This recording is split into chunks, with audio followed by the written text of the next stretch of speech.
Okay, thank you. So if you want to write this down, do it soon, because this is probably more important than anything I'll write down today, but that will not last very long. Okay, so just to remind you of where we were.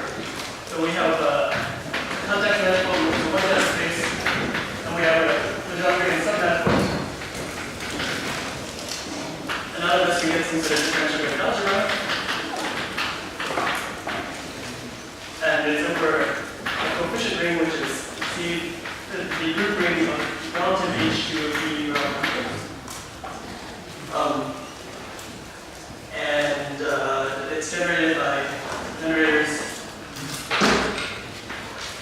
array chords, and the differential counts certain holomorphic disks with boundary, holomorphic disks in symplectization of B with boundary on the Lagrangian cylinder R cross line. Okay, so I won't write that down. What I should do is give you an example. So in my original plan for this course, I was going to talk quite a bit about the case where V is R3. That is now going to be compressed into one example. So here it is.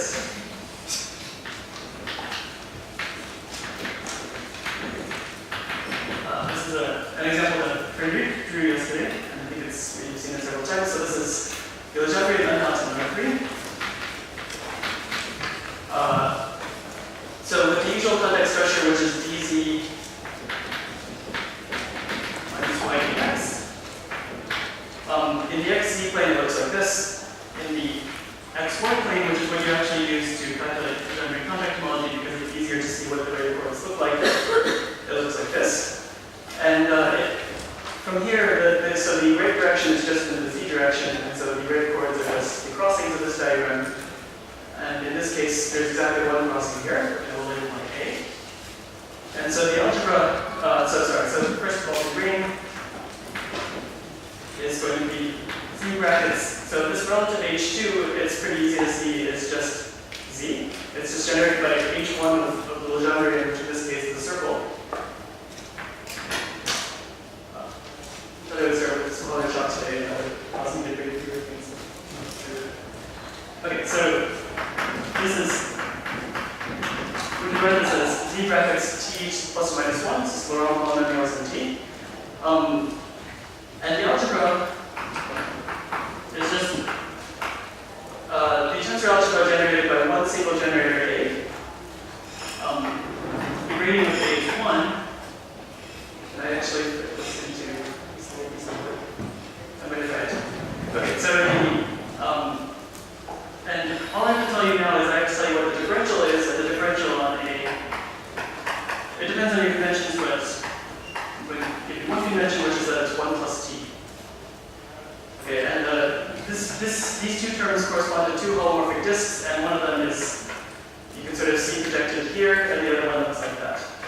And there's a whole nice theory of these things, which I regrettably am not going to get into, so this is the example I've given you, and I guess for completeness I should tell you that d of t is 0, but that's part of the definition. Okay, so this tells you what the differential is on this algebra. D squared is sort of clearly 0. And that is the differential graded algebra associated to an unknown. Sort of the standard unknown to number 3. Okay, that's not visible, so show you it. I don't know if it's any more visible.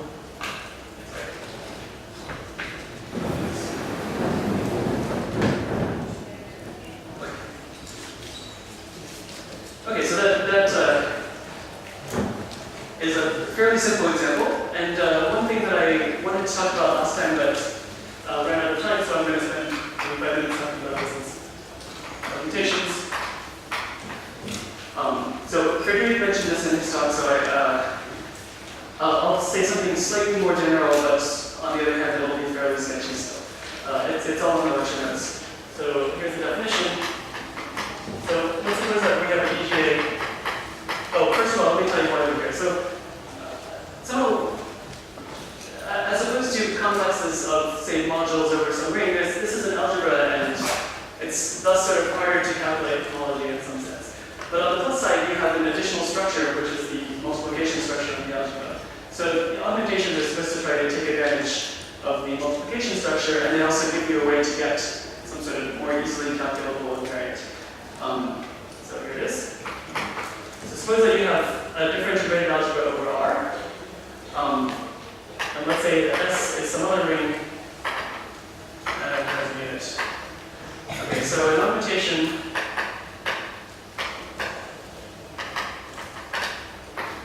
of this PGA to S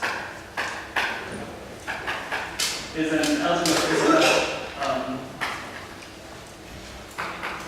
epsilon from A to S.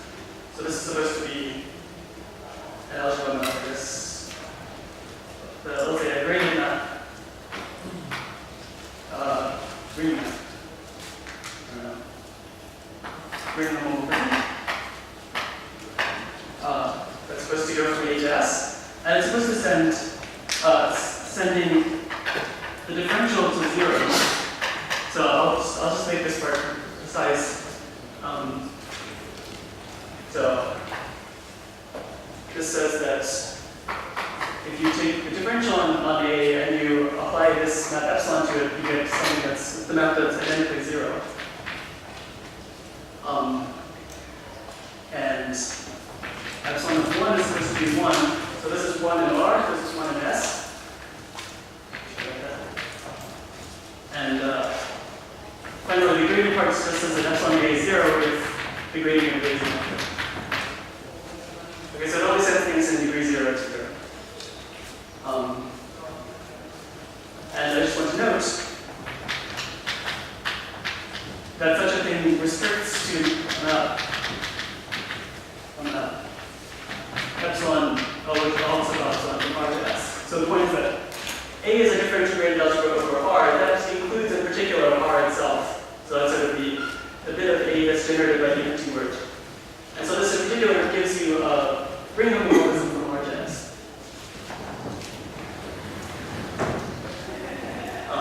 So the example, so in this example I've just given right here, there's an augmentation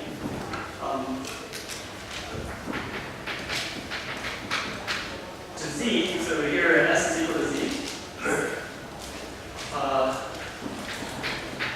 And so all I have to do is tell you where it sends the generators of A. So if it sends little a, well, little a has a degree that's not 0, so this has to be set to 0.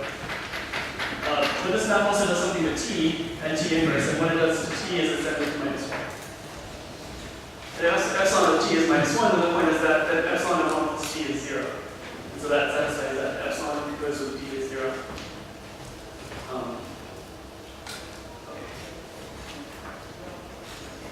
So some very brief remarks.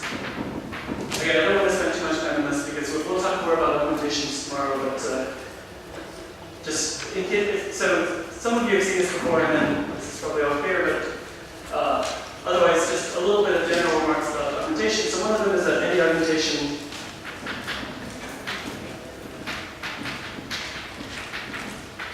into S produces a gradient map from the homology of the DGA to S. Okay, where you think of S as being in gradient 0. So this is 0 except for H0, and then it does something which is an algebra map. So I guess the way that I'm writing this, A to P is the DGA for a Legendre gradient of B, and so this is what I was writing last time. And these are not exactly the same thing, so it doesn't work the other way around, but in some cases it does. So you can sort of think of these interchangeably. So this is not quite precisely correct, but it will be correct for our purposes, which is think of an augmentation as just some sort of representation of the homology of the algebra. Okay, it's just a map from the homology to some ring. Okay, and that's made more precise in one of the exercises whose number I've not forgotten. Probably one. Sorry, when you say this work the other way around, you mean not every representation gives you one of these? What do you use? So I guess that is correct. At least I don't see it on there. Okay, so March 2, you can use an augmentation. This is something that's very mentioned. This video also can use an augmentation to linearize the differential graded algebra.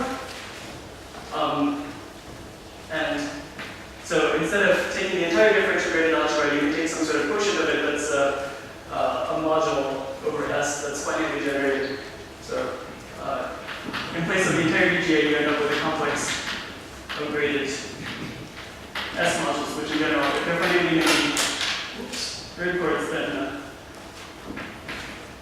this is a finitely generated thing. And so this is sort of nicer, finitely generated as an S module. So this, I sort of write out in excruciating detail in exercise 2, hopefully correctly. So if you haven't seen this before, I highly recommend this.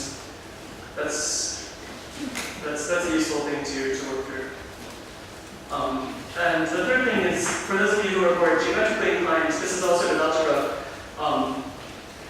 So there's some way in which an exact Lagrangian filling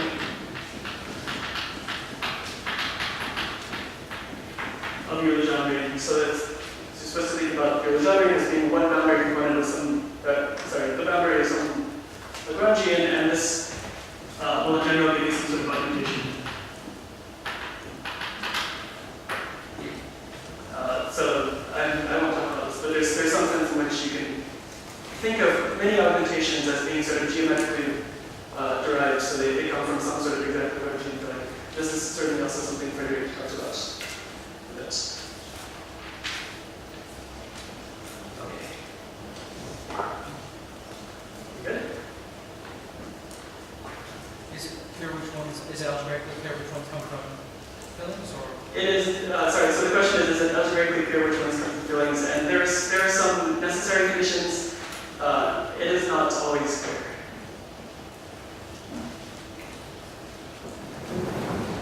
There are lots of augmentations that don't come from fillings, so it's certainly not all. Okay, this is good.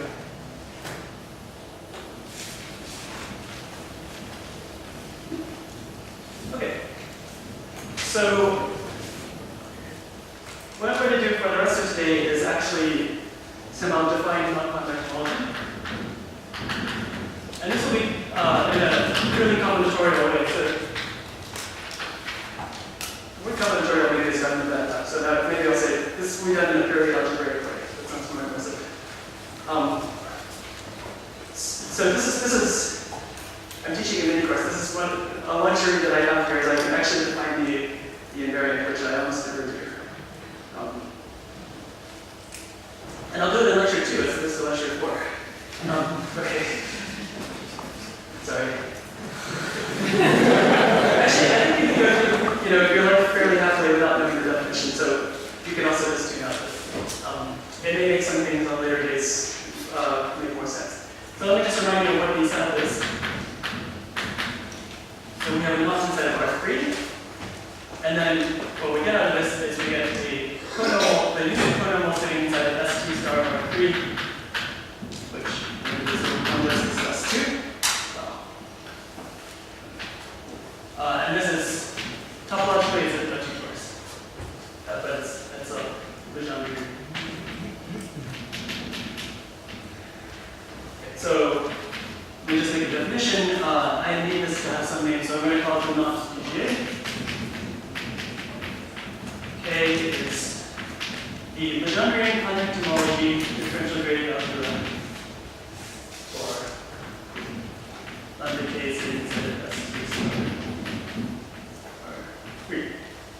Okay, and this is in the manner that we discussed yesterday. Okay, so what does this look like? Well, let's start from basic things. So first we'll talk about what coefficient ring of those over, and then we'll talk about what the rate chords are, so the generators of the DGA, and then we'll talk about the differential, and that will be the thing that takes some time. As usual, so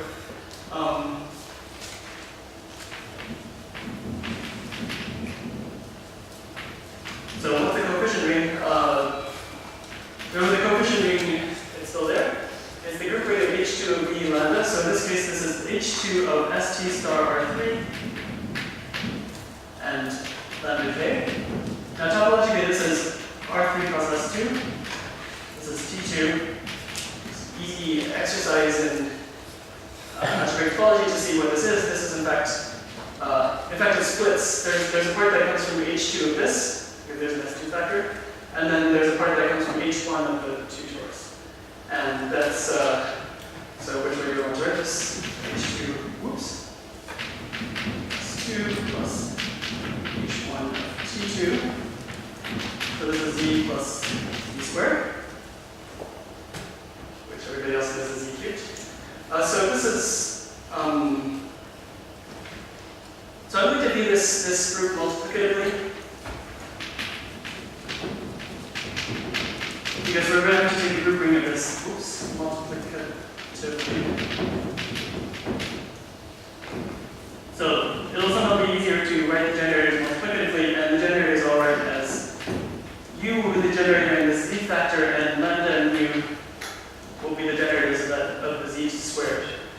Now, lambda and mu, so U is sort of arbitrary notation at this point, and somewhat controversial, but the lambda and mu should make sense. So what are we thinking? So lambda K, remember, is the Legendre, you're supposed to think of this as the boundary of a tubular neighborhood of the knot. And as such, it has two sort of, if the knot is framed, it has two sort of nice classes on it, right? It has the meridian class, well, it always has that, and then it has the longitudinal class. So the meridian class is supposed to be mu, and the longitudinal class is supposed to be lambda.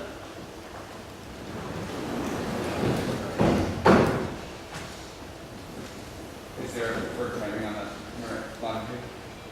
Is there a preferred timing?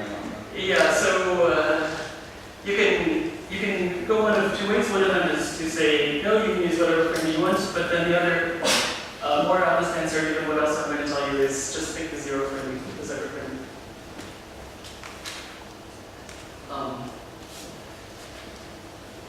Okay. So that's the coefficient ring. So Z, the coefficient ring is actually Z of H2, right? And this is now going to be Z brackets lambda plus or minus 1, mu plus or minus 1, u plus or minus 1. So this is R.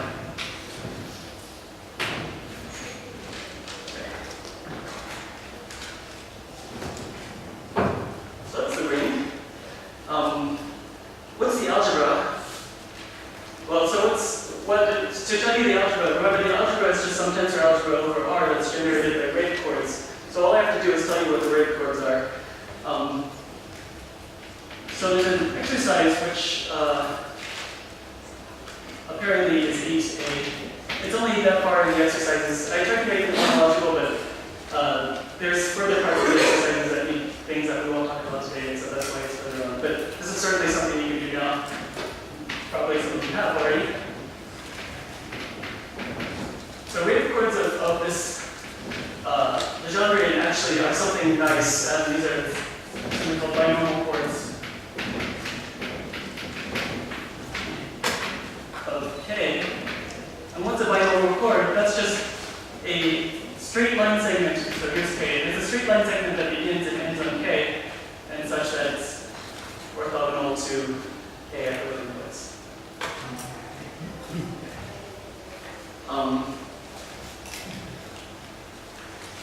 So all you have to do is you have to figure out what the binomial chords of a knot are. So that's a little bit of a tricky question, but let's do a baby example for the unknot. So if you just draw the unknot as a circle, then there's sort of an S1's worth of binomial chords. That's maybe not so great. But you can perturb it a little bit so it becomes an ellipse. Once it becomes an ellipse, there are, I count, 4 binomial chords. So you might say there are 2. There's the major axis and the minor axis. But in fact, you can do them in either direction. So there's sort of 2 that go that way, and 2 that go that way. And those we label as C and D in some order, and E and F in some order. And so in this particular case, A is the tensor algebra generated by these 4 generators, C, D, E, and F. And I'll tell you, these are in gradient 1, these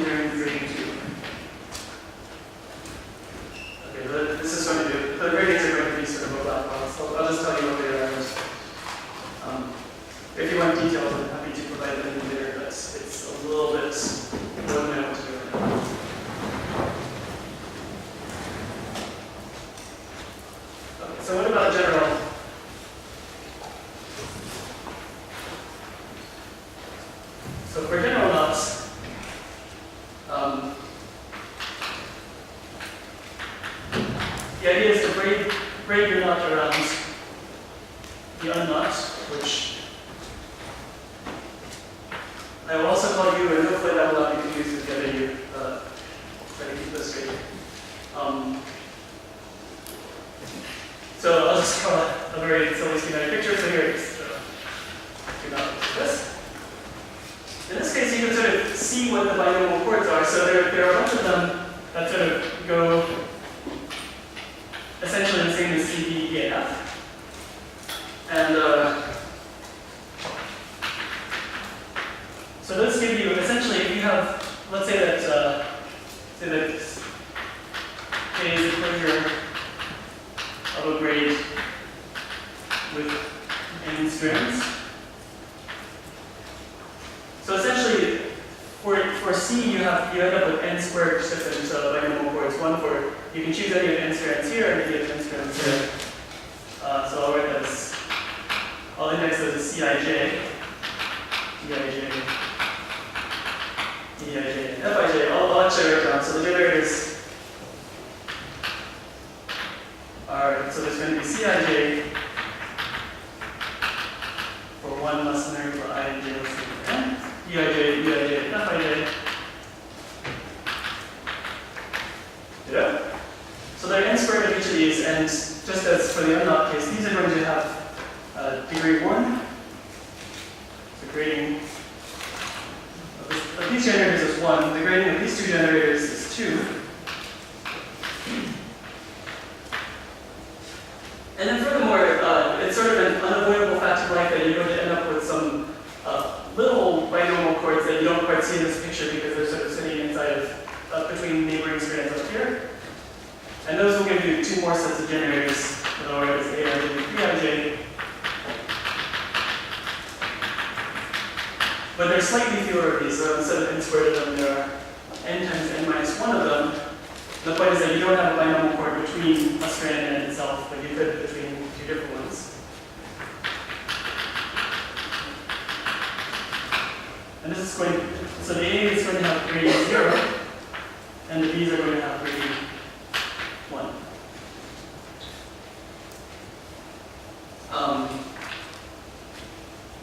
Okay, so these are sort of small chords. These, all the rest of these are C, D, E, F, that's the big chords. You can actually simplify this a little bit so you have fewer generators. Well, let's count. So how many generators are there? I'll leave it as an exercise. It's I think it's 6n squared minus 2n. So you can cut it down to something smaller than that. I won't, but if you look at the papers, it's usually presented in a way where there are fewer generators. But somehow this one is easier to see geometrically.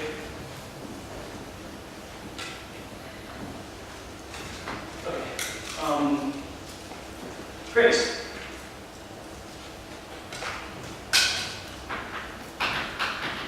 So I think at this point I have now defined for you, for a general knot, I've defined for you what the DGA is. What the algebra is, what the gradient is. Now I have to tell you what the differential is. And so the differential, if you recall from yesterday, is some sort of count of holomorphic disks. And you can do this count of holomorphic disks. I'll maybe say something about it at some point. But right now I'll leave it as an enormous black box.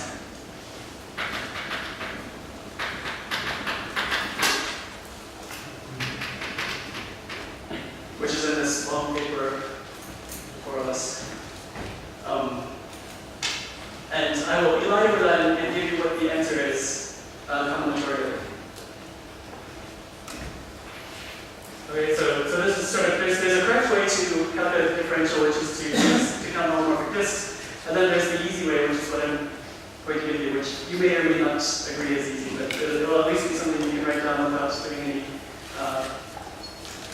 counts of holomorphic disks. Okay, so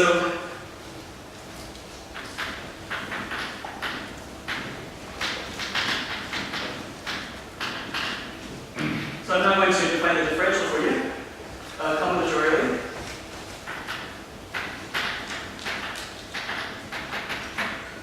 And there are going to be several parts to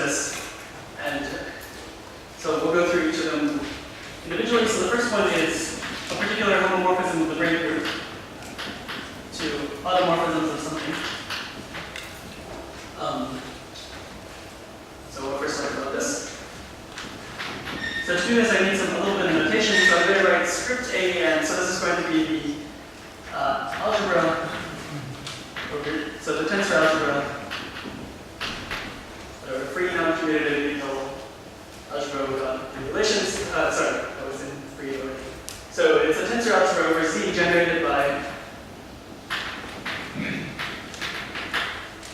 a bunch of formal variables aij, where I and j are between 1 and n, and I is not equal to j. So I feel like if you're comparing to up here, this is just a sub-algebra generated by just the a's, except that I'm only working over z at this point because I don't need this coefficient right in this one. Okay? And what we're going to do is we're going to define, and let's say that B is a braid with n strands. So I'll write the group of n-stranded braids as Bn, and B will just be some braid in there. So that this braid group is generated, so there's a usual standard representation of it, right? So there's, for instance, the generator sigma k, and this is supposed to be, so I'm going to draw my braids horizontally. So you just number your braid strands from 1 to n, and for the k and k plus first strands, you pass the kth one over the k plus first one. And then, so just like that. Okay, that'll come up in a second. Okay, so what we're going to do is we'll define, I'll do this on the board, a map that I'll write is phi sub b, and this is going to go from, we're going to define a map phi from the braid group to the group of automorphisms of AN. So this is algebra automorphisms.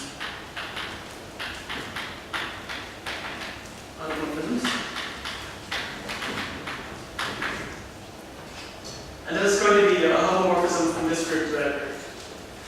And yes.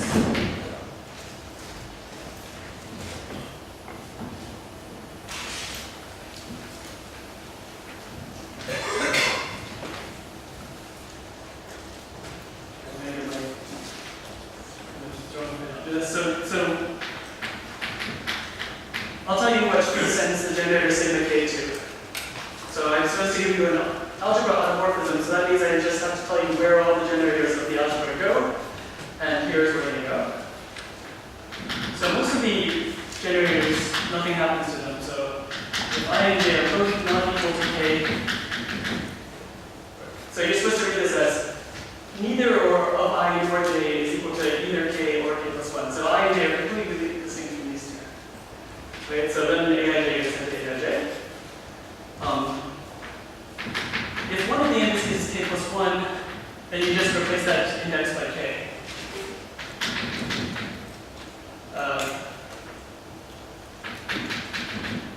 I guess I'll specify for clarity that I is not k plus 1, but I couldn't be k plus 1 because that's not a generator of the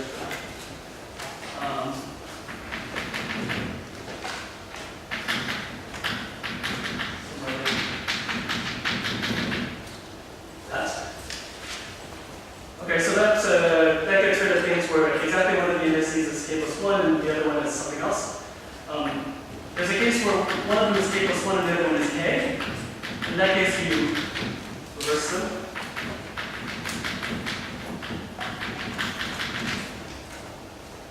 Okay, so far there's very little going on. All I've done is I've replaced every instance of k by k plus 1 and vice versa. So the content of this homomorphism really is the last two things. So the last two things are aik gets sent to minus aik plus 1.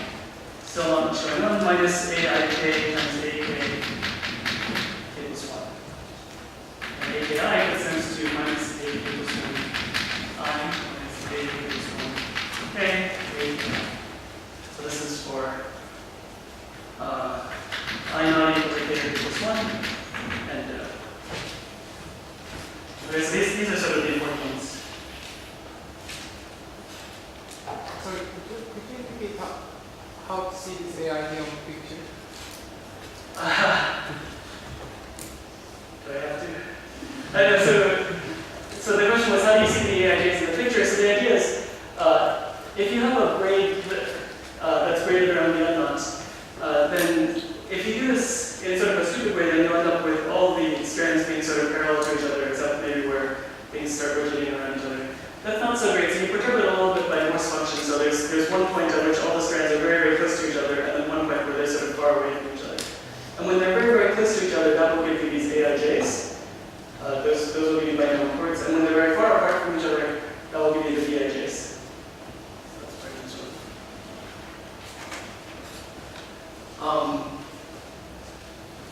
Okay, so this is the braid homomorphism. Sorry, this is what phi does to a generator of the braid group. And it's an exercise, which is in the exercises, exercise 4 apparently. So phi gives a well-defined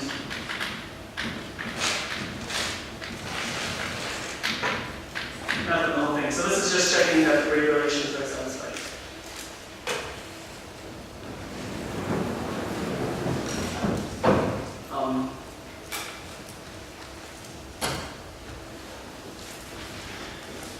And I have some remark which I will not write up here because making it precise is a little bit annoying, but it's I think written precisely in the notes, is that this map phi is actually, or some extension, some sort of easy extension of it is actually a faithful representation of the braid group. But this is not faithful as in these other representations that one often thinks are faithful. This one is a representation to a group of algebra automorphisms, not just GL or something. So it's maybe a little bit less useful, but it is actually faithful. Okay, so how do we, let's see. Okay, I've given you this braid homomorphism. This is maybe not the most illuminating thing in the world. So where do these things come from? Well, there's actually a fairly nice way to see this geometrically, which may or may not be illuminating, but I will give it anyway. So the way to geometric interpretation, topological interpretation, something. So you think of the braid group Bn as as the mapping class group of the two disk.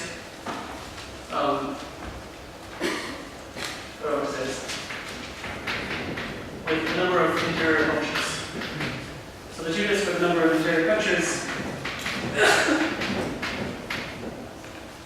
I'll just draw as a bunch of x's. Here's the two disks. And then this is supposed to be the set of the space of diffeomorphisms of the disk with these punctures modded up by isotopic, the identity. Okay, so if you think the braid group in this way, then there's another way to interpret what this homomorphism is, and it has to do with how it acts on various curves inside of here, and somehow the notation I'm going to give for this is going to be slightly unfortunate because I'll talk about arcs, and I'll talk about an algebra generated by arcs, and this will not be the arc algebra, so I apologize. But changing the notation would make me more confused, so I'm just going to stick to it. So an arc is going to be a continuous path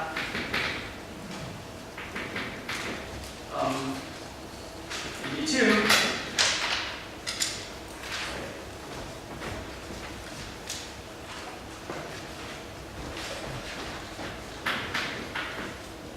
from one of these punctures to some other one of the punctures, except it could be the same one, possibly the same.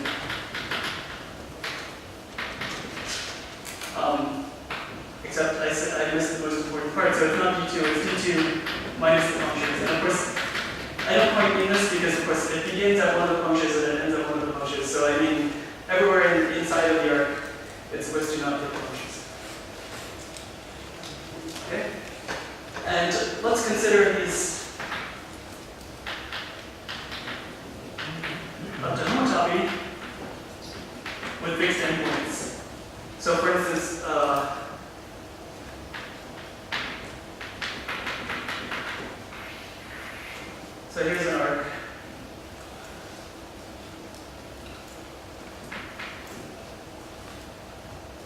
maybe also this bigger thing.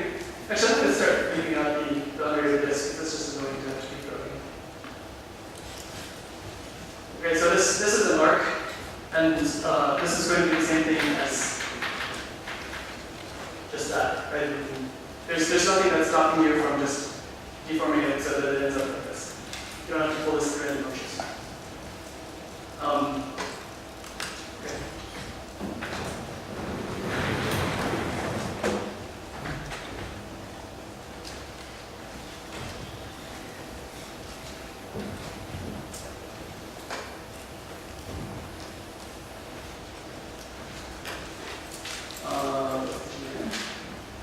Okay, so let's H will be the algebra over Z generated by arcs, or what I mean by this is by homotopy classes of arcs. So so far this is just sort of freely generated by arcs, but now I'm going to impose some relations with relations.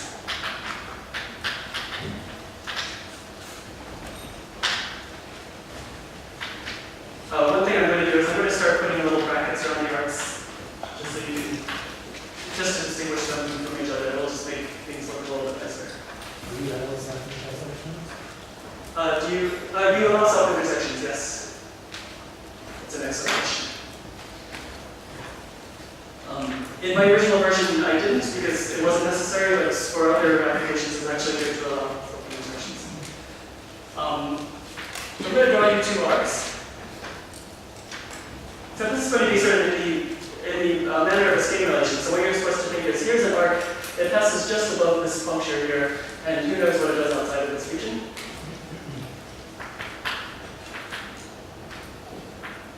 Here's the same arc, except that now it passes below. But outside of what I've drawn right here, it's supposed to be exactly the same. And now I'm going to draw two more arcs, also involving that puncture. In fact, one of them is just going to be either of these two arcs just up to this point right here, so go up to there, and then the other one will be the rest of the arc that's starting at that point. So you mentioned that this would be homotopic to that, except there's one point in that homotopy where it would pass through this puncture, and at the point where it passes through this puncture, it actually breaks into two other arcs. This is the first arc, and that's the second arc.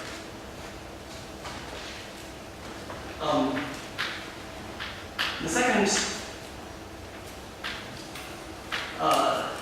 relation that I'm going to propose is that here's a particular arc. So this is an arc that begins and ends at a puncture and does nothing otherwise, so contractible. This is for some reason -2. In fact, it's a good exercise to think about why it's -2. I won't do it here, but it's actually -2 for some consistency reason involving the first scaling relation. So you don't actually have to impose this a priori if you're just starting from scratch, but it does make sense to impose it sort of in addition to the first one. So I'll let you hear about them. And I was never very happy with this -2, and in fact there's -2 there's a sort of there's an improved version of this theory. There's a version that uses framings that I'm not going to talk about here, but where -2 is replaced by something that looks, to me, slightly less ludicrous, which is -1, -3. I don't know if that's less ludicrous to you, but if you set mu equals 1, then you end up with this theory. Anyway, so this is the correct theory. There's some sense in which this corresponds to two different things. Sort of secretly what's happening is there are two holomorphic disks, and the two holomorphic disks live in different homology classes, and so somehow one of them corresponds to 1 and one of them corresponds to mu. There's no sense in which they're really the same thing. But this is just sort of for notational convenience at this point. Okay.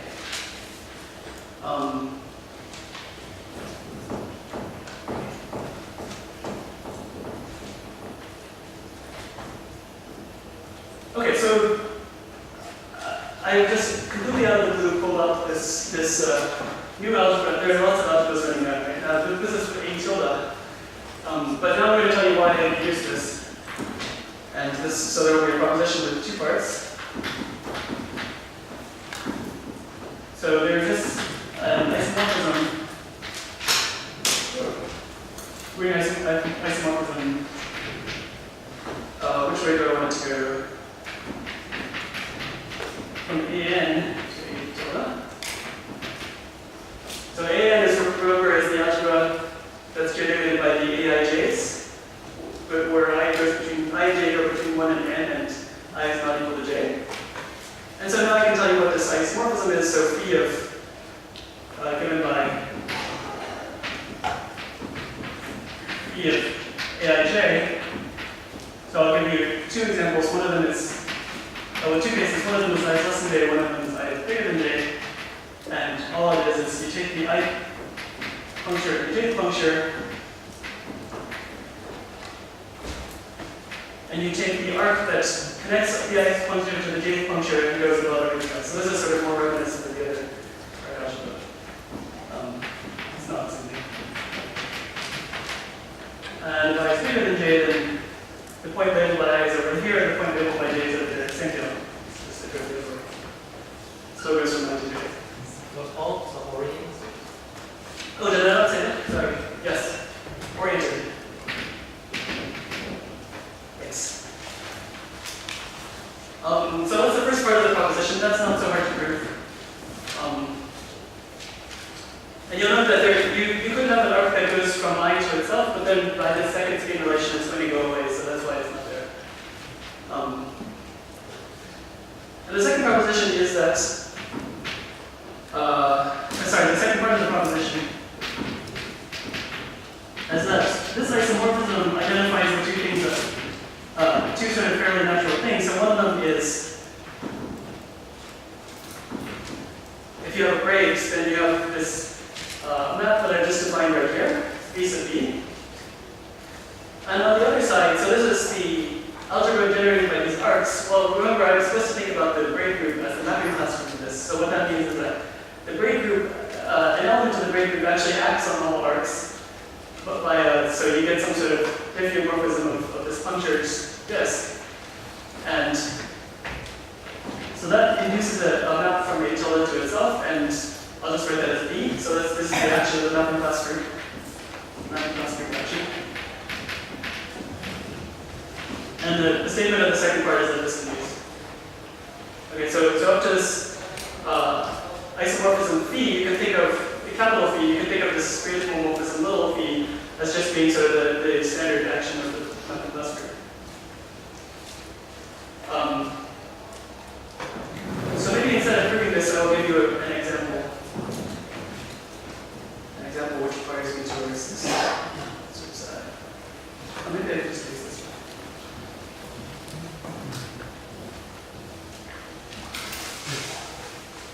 Okay, so here's the example. E is sigma k. And here's I is somewhere something less than k, and here is a particular arc. So under this isomorphism phi, this is supposed to correspond to k. And what happens when you apply the braid sigma k to it? So sigma k, what it does is it takes these two and it rotates them counterclockwise by 180 degrees and interchanges them. So what happens is that this arc right here ends up looking like this. So you just fix the entire picture except for these, a region around these two punctures, and now it rotates that around 180 degrees. Right, so this becomes that. And according to this scheme relation 1, this is supposed to be minus. So what I'm going to do is I'm going to apply the scheme relation on k.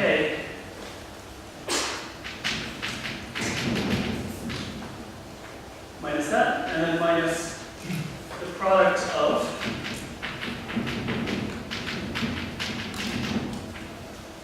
what happens if you split in the middle. So one of them looks like this, oops, times the other one.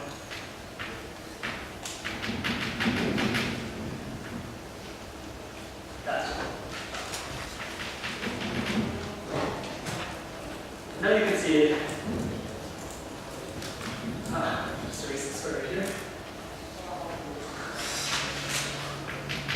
That's precisely this, under the isomorphism. Right? This is AI k plus 1. It sort of dips a little bit underneath, but you can come top that up. This is AI k, this is AK plus 1.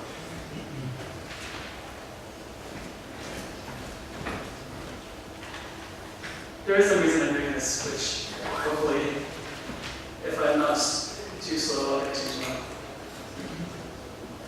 Okay, so anyway, that was sort of a slight aside to tell you a possibly more illuminating way to think about this great animal.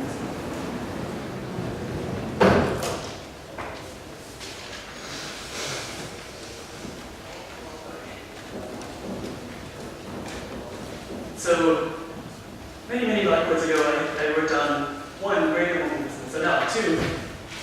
I'm going to define 2 indices P, L, and PR.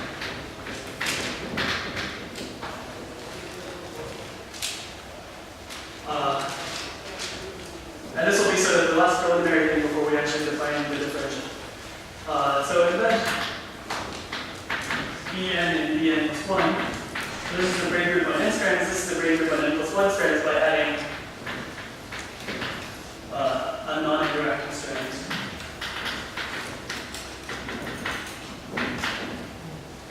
So in the mathematical picture, I think of,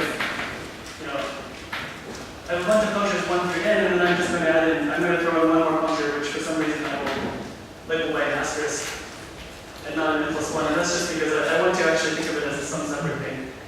So anything in the braid group Bn, it also acts on the disk with these punctures, but it just never touches the area around here, so it could sort of swap things around there, but it's never going to get anything close to here.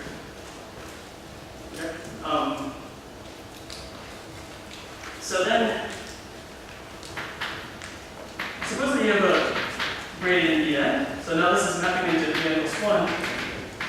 And now we have that phi from this to aught of, now not an, but an plus 1. Right? All I'm doing is I'm sort of adding, I'm throwing in this additional strand that's not interacting with anything. But the definition of the braid homomorphism still stands. And now I can think about what happens when I take phi b of ai star.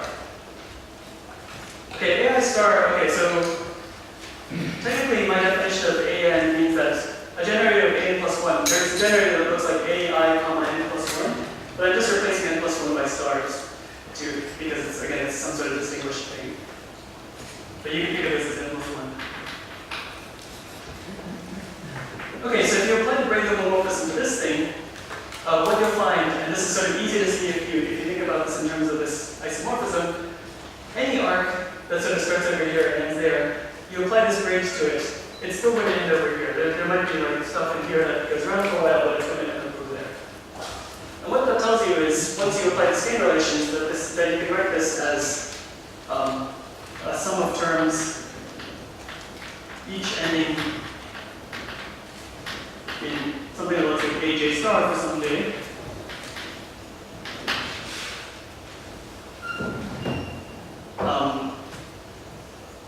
So that was a very big thing to say, but if you just figure out what this braid homomorphism does to ai star, it again gives you a linear combination of a bunch of terms. Each term will be a product of terms and of letters, and each letter will end in aj star for some day. So I'm going to accumulate these as PL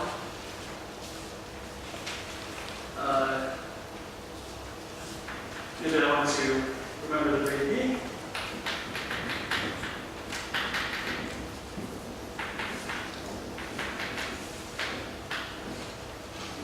So it turns out that you can always write this phi of ai star as something like this, where this defines for you these words phi d l ij. So phi l d ij is in an. Okay, so it's generated by it's some sort of expression involving just I've already used ij, a l m, where l and m are less than or equal to n. Okay, and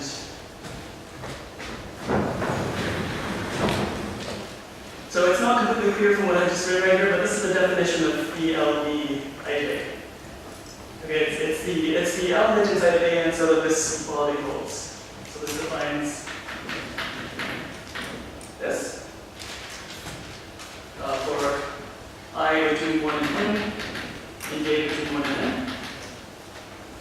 And the reason that I'm writing it in this weird way is because I want to assemble these into some matrix. And similarly, you can write pb of A star j is equal to a sum I goes from 1 to n of A star I b r b I j. With this again in A. Okay, so these define matrices that are PLB and PRB, which are n by n matrices with entries in this algebra again. And since I'm a little bit short on time, maybe I won't do an example. There's several of the exercises actually involve you sort of working through what this means, and it may look a little bit opaque, but it's actually not so bad. So if you sit down and do an example, it's I think less scary than it's going to look.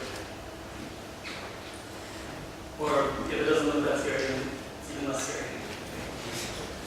Okay, so great. So that's the second component is these matrices PL and PR. And now the third component is the differential. So finally we're going to define the differential. You've probably forgotten what A is. So A is this ring, this tensor algebra over this ring that I wrote down before, and then for these things.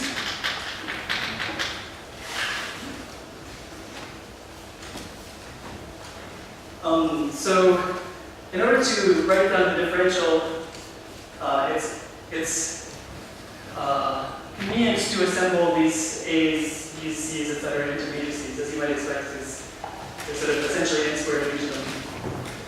So assemble into matrices, and this is just sort of formal matrices. So for instance, I'm going to assemble them into a whole bunch of n by n matrices. So C is going to be this matrix with CIJs. And similarly for D, E, and F, I'll leave it as an exercise 3 to explain this. The A's and B's, unfortunately, I have to do a little bit more with. So I'll assemble the A's into the following matrix. So I'll write it down schematically, and then, in case it's not clear what this means, I'll tell you what it is. So here's a matrix A, and what I mean by this is that the high-grade entry of A is, and then there are three cases: I less than J, I greater than J, I equals J. So I equals J is mu minus 1. If I is less than J, it's minus mu Aij. Yes? Yes. And if I is greater than J, it's Aij. Okay, so that's what that notation means. And then going to need one more matrix that's so this remember there aren't any Aij's where I is equal to J, so it's okay that sort of they didn't appear here. I'm also going to define one more matrix involving the A's, and this is exactly the same thing except I replaced mu by mu times u. Should I remind you what it was? So this is Z brackets lambda.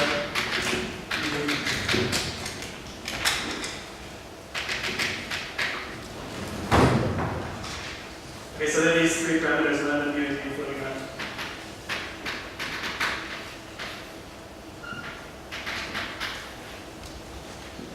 Okay, so this is some other matrix which is actually the same thing as this one once you set u equals 1. But for some reason I didn't go. Okay.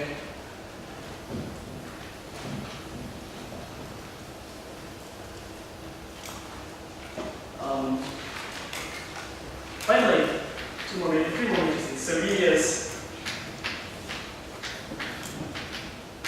essentially the same thing as A, except to replace Aij with Bij.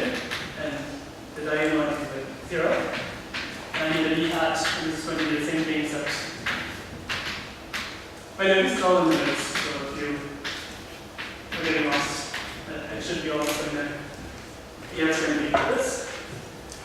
And I need one more matrix, which I'll call capital lambda, and this one is easiest. Well, in some sense, it's the easiest one. It's a diagonal matrix, except that you have one long diagonal, except at the very top you have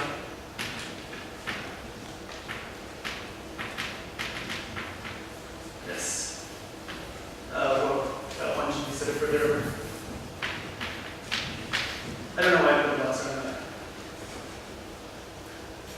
Okay, so n you know, W is the algebraic crossing number to the right of B. So just sum all the exponents together in the range word for B. You can sort of forget about this stuff except for the lambda. The lambda is the important part. Everything else is sort of details. That's framing details. Okay, another notation. Let's define the differential. And so I'll define the differential. It will not satisfy almost anyone, but I'll give you well, we'll see what happens. I'll give you an example maybe. So here's the differential.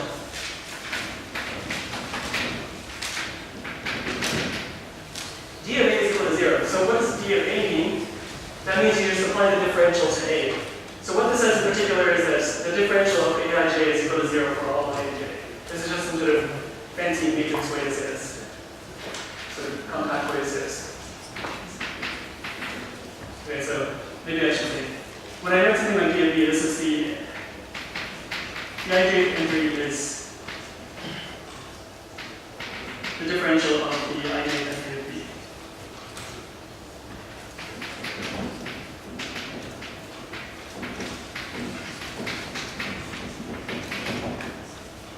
Okay, phi B of A, this is the matrix whose differential, so phi B of A, the Aij term of this is phi B of the Aij entry of A.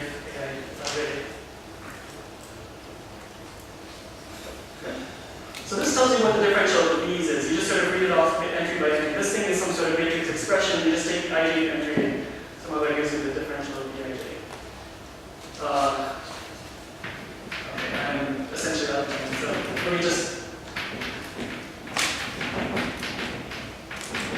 write down the definition and then we'll talk about next time.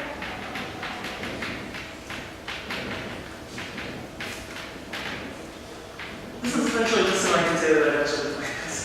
Then we'll deal with like smaller, more easily accessible pieces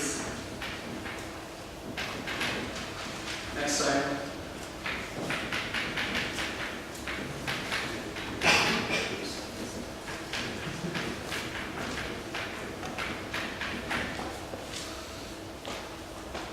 Okay. So if you give me 30 seconds, I'll give you an example. And the example will be the unknot. So the unknot is the closure of a braid with one strand. And when you have a braid with one strand, there isn't much going on. So the example, unknot. And here the algebra, remember, is denoted by C, D, E, F. So it's really C11, D11, E11, F11, but omitting those, and the differential of C is, so if you work out what this is, mu U minus 1, so that's the vector A hat, and then minus lambda U minus 1. I'll put parentheses. You don't need the parentheses, but just to maybe make it clear where the terms are coming from. The phi L of the matrices in this case are the identity. Oops.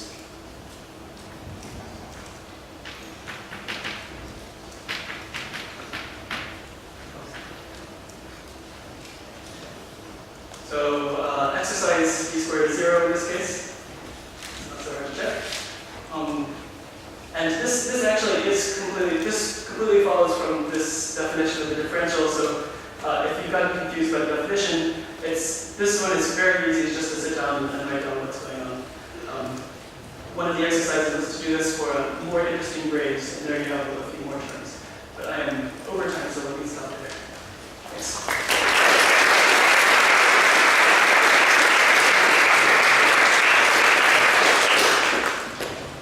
Comment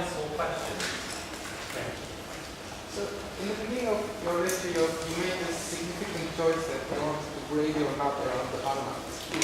And then that gave you some combinatorial description. But for a given knot, I suspect it would have much smaller chain complex. Are there other situations where you can complement this combinatorially? Right, so the question is, if you don't grade your knot around the knot, do you still get something similar to this?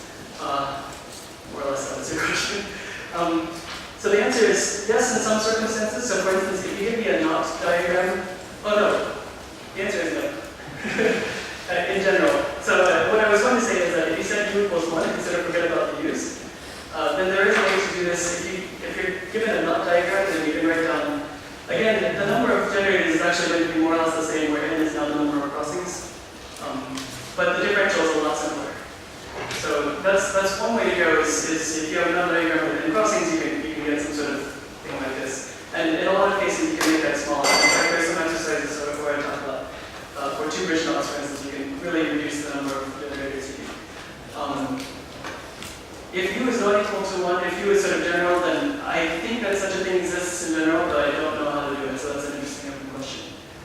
In general, for the general theory, I only know how to do this for grade, which is one sort of significant weakness that hopefully will be corrected soon.